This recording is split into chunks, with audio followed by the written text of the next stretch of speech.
জাত হয় না, ঠিক রক্তেরও কোনো রাজনৈতিক রং আমরা লাগতে দেবো না।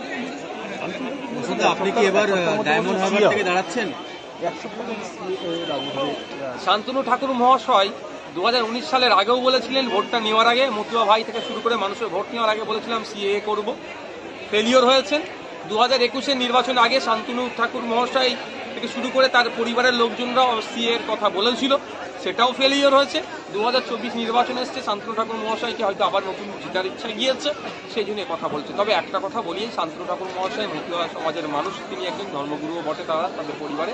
তো আমি শুধু এইটুকুই জানতে চাই, আজকে যেটা কি মতুয়া ভাইরা দেশের নাগরিক নয়?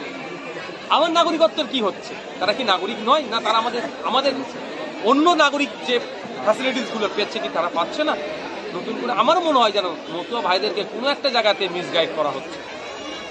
আপনি কি এবার ডায়মন্ড হারবার থেকে দেখুন, ইতিপূর্বে আমি বলেছি আমার প্রশ্ন আমি জানিয়েছি, ইচ্ছে হয়েছে মৌসুমী ব্যানার্জির বিরুদ্ধে আমি কন্টেস্ট করব। তার জন্য আমি মানসিকভাবে প্রস্তুত আছি এবং কয়েকটা প্রোগ্রামও করলাম।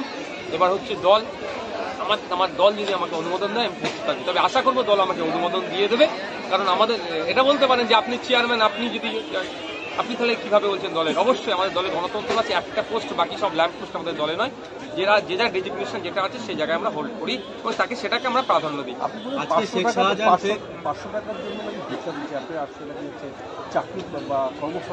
হ্যাঁ দেখুন, প্রোডাক্টিভ আর আনপ্রোডাক্টিভ, রাজ্য সরকার যে কাজটা করছেন 500,000 টাকা দিয়ে, এটা আনপ্রোডাক্টিভ।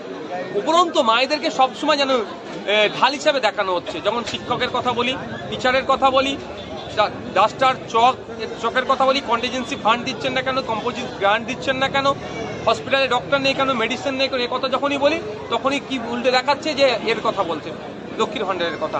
তো আমরা চাই প্রোডাক্টিভ হোক, আমরা মায়েদের হাতে কাজ তুলে দিতে চাই। যদি আমাদেরকে আগামী দিনে মায়েরা বা বাপেরা সুযোগ দেয়, মায়েরা যদি কাজের মাধ্যমে মাস গেলে 5,000-এর আশপাশে ইনকাম করে, তার ব্যবস্থা আমরা করবো।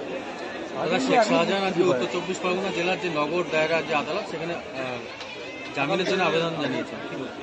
দেখুন, ব্যাপারটা হচ্ছে যে কাজ শাহজাহান সাহেবদের দ্বারা ঘটেছে, কোর্ট নির্দেশনা দিয়েছে ইডি অফিসারকে, ইডিকে নির্দেশনা দিয়েছে রেশনে যে দুর্নীতি হয়েছে সেটাকে তদন্ত করে কোর্টকে জানানো।